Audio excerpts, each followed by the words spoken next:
नमस्कार, आप देख रहे हैं भारत एक्सप्रेस और मैं हूं आपके साथ आंचल मित्तल। बिहार में इस साल चुनाव होने और ऐसे में बिहार में लगातार इफ्तार पार्टियों का दौर जारी है। इसी के साथ आज वहां पर all India Muslim personal law board का वक्फ विधेयक के खिलाफ प्रदर्शन भी है। उन्होंने जंतर मंतर पर भी हाल ही में दिल्ली में प्रदर्शन किया था और आज बिहार में वो प्रदर्शन हो रहा है, जिस कारण बिहार की राजनीति लगातार गर्माती हुई नजर आ रही है। इसी को लेकर आज हम बात करेंगे। इस वक्त मेरे साथ वरिष्ठ सहयोगी अजीत प्रताप सिंह मौजूद है, साथ ही हरिशंकर जी भी मौजूद हैं। इनके साथ बात करेंगे। जी, मैं आपसे जानना चाहूँगी कि जो ये चल रहा है बिहार में, इसको लेकर आपका क्या कहना है?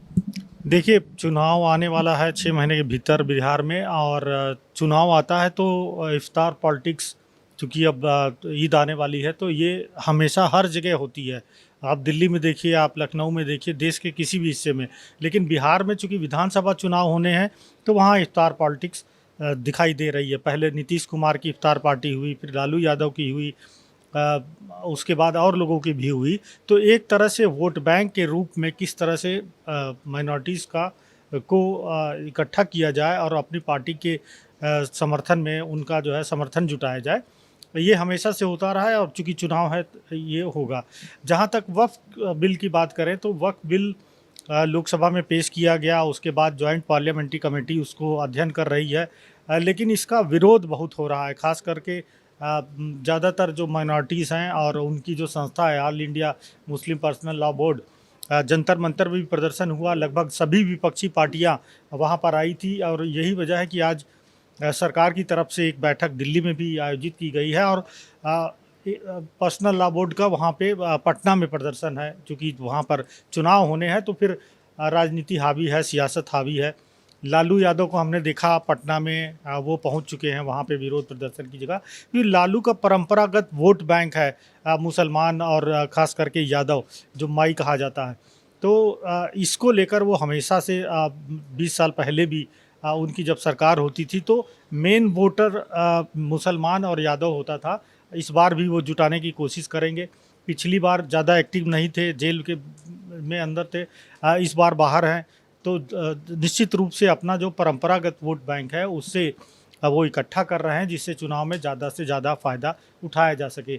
लेकिन बीजेपी भी कोई कोर कसर नहीं छोड़ रही है। कल हमने देखा कि माइनॉरिटीज़ के लिए कई ऐलान किया गया। आज हमने योगी जी को सुना, आदित्यनाथ जी को, उनका एक पॉडकास्ट जिसमें उन्होंने कहा कि उत्तर प्रदेश में यदि हिंदू सुरक्षित है तो उतना ही मुस्लिम सुरक्षित है। तो ये तो पॉलिटिक्स है, पॉलिटिक्स आती है तो ये सब आते हैं। लेकिन सरकार आने के बाद कौन कितना ध्यान देता है, ये फ़िलहाल हमने देखा है कि उनका फोकस कहीं और हो जाता है। इस बार पता नहीं क्या लगता है, लेकिन चुनाव को लेकर काफ़ी आप देखिए तो उत्सुकता लोगों के भीतर आ गई है। और इसीलिए चाहे वो इफ्तार पॉलिटिक्स हो, चाहे वक्फ बिल का विरोध हो, ये हम सामने देख रहे हैं। सर, अगर नीतीश कुमार की हम बात करें तो उन्हें भी माना जाता था कि मुस्लिम्स जो है उन्हें बहुत सपोर्ट करते हैं और उनका मेजर जो वोट बैंक है वो मुस्लिम्स का ही है। लेकिन अब वो एनडीए के साथ है, तो ऐसे में क्या उनके ऊपर भी कुछ असर पड़ेगा इस बात का चुनाव को लेकर? देखिए, नीतीश कुमार मुस्लिम मतदाता जो हैं वो जेडीयू और आरजेडी दोनों को वोट देते हैं। दूसरी बात है कि इस समय जेडीयू जो है नीतीश कुमार की पार्टी, वो बीजेपी के साथ है।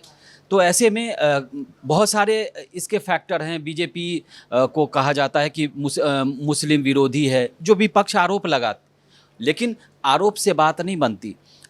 अब आज का जो पॉलिटिक्स चल रहा है वो आप देख लीजिए पटना में, कि लालू यादव पहुंचे हैं। नीतीश कुमार को भी all India Muslim personal law board ने भेजा था, उनको न्योता भेजा था कि आप भी हमारे प्रदर्शन में शामिल होइए। लेकिन वो तो फिलहाल नहीं दिख रहे हैं। दूसरी बात ये है कि बीजेपी इन तमाम चीज़ों से मुकाबले के लिए, बीजेपी ने भी दावत मोदी क्या है, जो कल उसकी मतलब बीजेपी मुस्लिम समुदाय के लोगों के बीच जाएगी और उनको त्यौहार के मौके पर, मुस्लिम ही नहीं, सिख और ईसाई, इन सब के त्यौहार के मौके पर उनको गिफ्ट दिया जाएगा। उसमें महिलाओं के लिए साड़ियाँ होंगी, उसके अलावा कुर्ता पाजामा होगा, उसके बाद सेवइयाँ होंगी, दूध दिया जाएगा, चीनी दिया जाएगा। मतलब ख़ास तौर से माइनॉरिटी जो है, मुस्लिम समुदाय जो है, उनका मुंह मीठा कराएगी। मीठा मतलब आप समझती हैं कि अच्छी शुरुआत। तो बीजेपी भी इसका काट ढूंढ रही है। आज आप AIM all India Muslim personal law board का जो प्रदर्शन चल रहा है उसमें देखिए लालू यादव हैं, तेजस्वी यादव हैं, उनके पार्टी के कई बड़े नेता हैं, बहुत सारे कार्यकर्ता हैं जो पटना में इस समय मौजूद हैं। तो RJD को इस बात का डर है कि अगर इस बार एक भी सीट इधर उधर हो गया तो वो जो सपना पिछले कई वर्षों से देख रहे हैं वो संभव नहीं हो पाएगा। दूसरी बात है कि आपको याद हो कि पिछले बार विधानसभा चुनाव में जो पूर्वोत्तर बिहार है वहाँ की 5 सीटें असदुद्दीन ओवैसी ले उड़े थे और लालू यादव को 5 सीट का तो वो घाटा हुआ ही, उसके अलावा 3-4 सीट पर वोट भी काट दिया जिससे RJD के उम्मीदवार हार गए 4 सीट पर। तो 9 सीट का नुकसान हुआ था पिछली बार। तो इस बार RJD कोशिश ये कर रही है कि अपना जो उनका लालू के ज़माने में जो MY फैक्टर था उसको और स्ट्रॉन्ग करे, लेकिन नज़र PDA पर भी है। PDA मतलब अखिलेश यादव भी यूपी में PDA पर कंसंट्रेट कर रहे हैं और बिहार में लालू यादव मतलब तेजस्वी यादव भी हैं। MY के अलावा PDA पर भी उनका ध्यान है कि अगर PDA हमारे मतलब जो OBC है, SC और दलित भाई हैं उनको अपने साथ कैसे लाया जाए। तो ये कुल मिलाकर पॉलिटिक्स है, बहाना एक वक्फ बोर्ड है और वैसे भी all India Muslim personal law board जो है वो कोई संवैधानिक बोर्ड नहीं है। ये मतलब मुस्लिम समुदाय के जो बड़े लोग हैं, शुरू में तो कहा गया कि वो थिंक टैंक हैं, चाहे बहुत पढ़े लिखे विद्वान लोग हैं, तो उन लोगों के द्वारा बनाई गई एक संस्था है। तो आप कुल मिलाकर कहें वो प्रदर्शन दिल्ली में भी उन्होंने किया, पटना में भी आज कर रहे हैं, लेकिन कितना इम्पैक्ट इसका वो सरकार पर लेके पहुंचा पाएंगे, मुझे अभी इसका अनुमान लगाना इतना आसान नहीं होगा। सर, बिहार में चुनाव अब काफ़ी ज़्यादा करीब आ गए हैं। ऐसे में ये भी बताया जा रहा है कि जहां एक और बिहार में NDA की पार्टी के जितने भी लोग हैं, जितना भी गठबंधन है, जितनी पार्टियां हैं, सब लोग बहुत अच्छे से रह रहे हैं। उसका जो हम एग्जाम्पल नहीं तो नीतीश कुमार की पार्टी को ले सकते हैं कि NDA के कई बड़े नेता वहाँ पर पहुँचे थे और अच्छे से वो इफ्तार पार्टी हुई। लेकिन जब लालू प्रसाद यादव ने इफ्तार पार्टी करी तो बताया जा रहा है कि कांग्रेस के बहुत ही कम नेता वहाँ पर पहुँचे थे उस पार्टी में शिरकत करने। तो इसको लेकर क्या ऐसा हो सकता है कि वहाँ पर इंडिया गठबंधन में फिर से कुछ दरार नजर आ रही है? देखिए, लोकसभा चुनाव में हमने देखा पिछले साल जो हुआ कि इंडिया गठबंधन बना, लेकिन फिर नीतीश कुमार पीछे हट गए। पश्चिम बंगाल में कांग्रेस से और ममता का समझौता नहीं हुआ। ऐसे कई स्टेट बने, कई जगह सक्सेस भी हुआ। जैसे महाराष्ट्र में हमने देखा कि कांग्रेस, शिवसेना और शरद पवार की पार्टी ये सब आपस में लड़ी और NDA को उसने हराया, ज़्यादा सीटें जीती।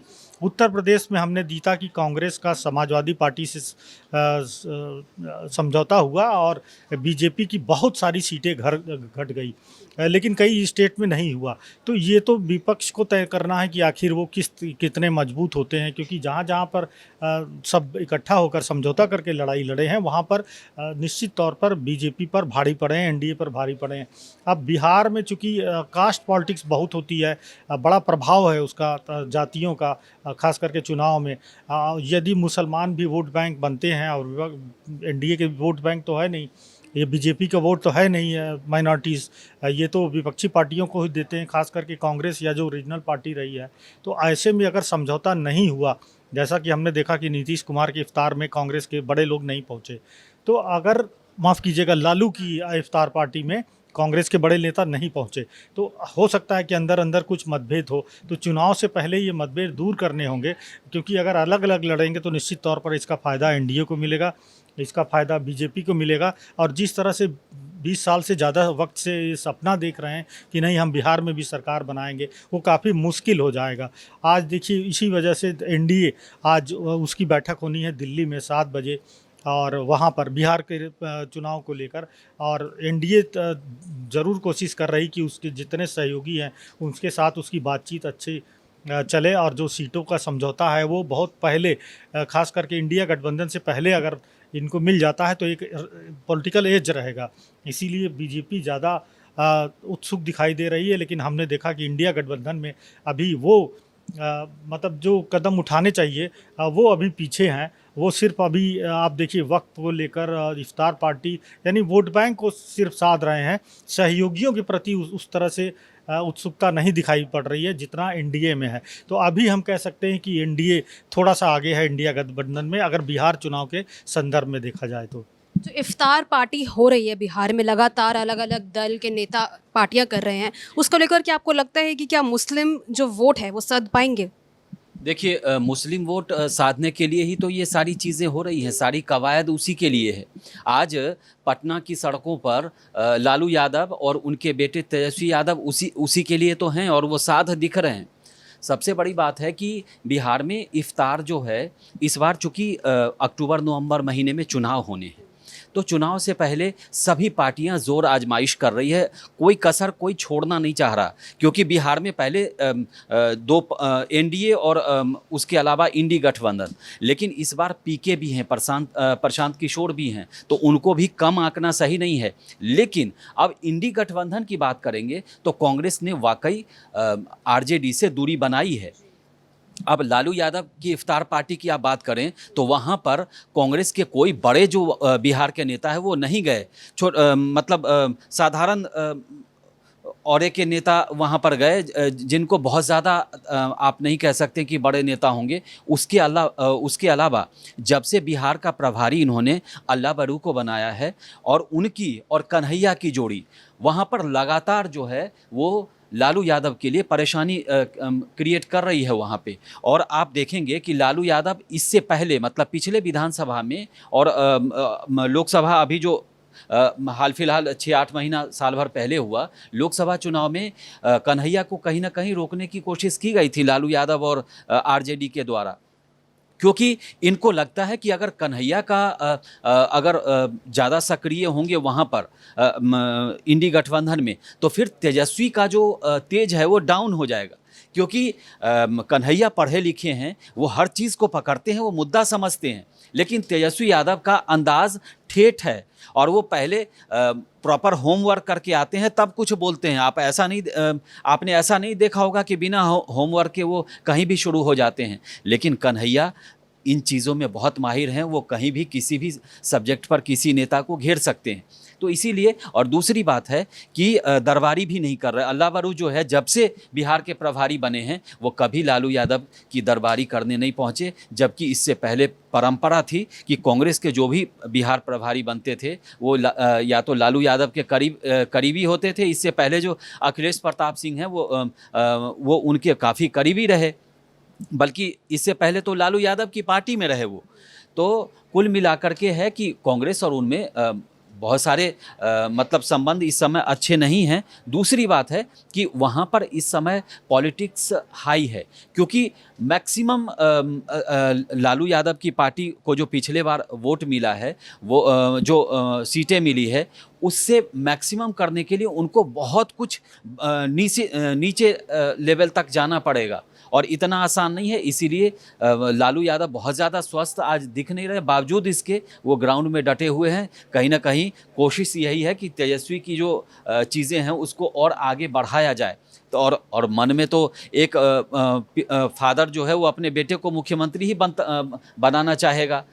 उप मुख्यमंत्री तो रहे ही हैं, लेकिन इतना आसान नहीं है इस बार आरजेडी के लिए भी, क्योंकि पिछले बार जो है उनकी मैक्सिमम सीटें हैं और इधर दो पार्टियां जब भी साथ होती हैं तो सरकार उन्हीं की बनती है और नीतीश कुमार और एनडीए साथ में है, और इधर इंडी गठबंधन कमज़ोर हुआ है। एक और फैक्टर बता दूं, वक्फ बोर्ड में एक मुकेश सहनी है, वो भी 3-4-5 सीट अपने दम पर ले आते हैं, 2-3 और उसके अलावा उस पर प्रभाव रखते हैं। वो भी लालू यादव की जो पार्टी हुई थी उसमें वो पहुँचे नहीं थे, इफ्तार पार्टी। तो एक वो भी झटका दे सकते हैं, मुझे ऐसा लग रहा है, क्योंकि कई बार बीच में खबरें आई हैं कि वो अंदर खाने में वो एनडीए गठबंधन में बातचीत उनकी चल रही है। तो एनडीए गठबंधन में अगर बातचीत चल रही है तो ये भी आरजेडी के लिए और इंडी गठबंधन के लिए बहुत बड़ा खतरा हो सकता है। जी बिहार में राजनीति लगातार गर्माती नजर आ रही है। दावते इफ्तार के जरिए मुस्लिम वोटरों को साधने की कोशिश की जा रही है और बिहार में आज प्रदर्शन भी है। अब देखना ये होगा कि बिहार के राजनीतिक गलियारों में आगे क्या कुछ मोड़ आता है। फिलहाल के लिए इस खबर में इतना ही। इसको लेकर अपनी राय कमेंट बॉक्स में जरूर शेयर करें।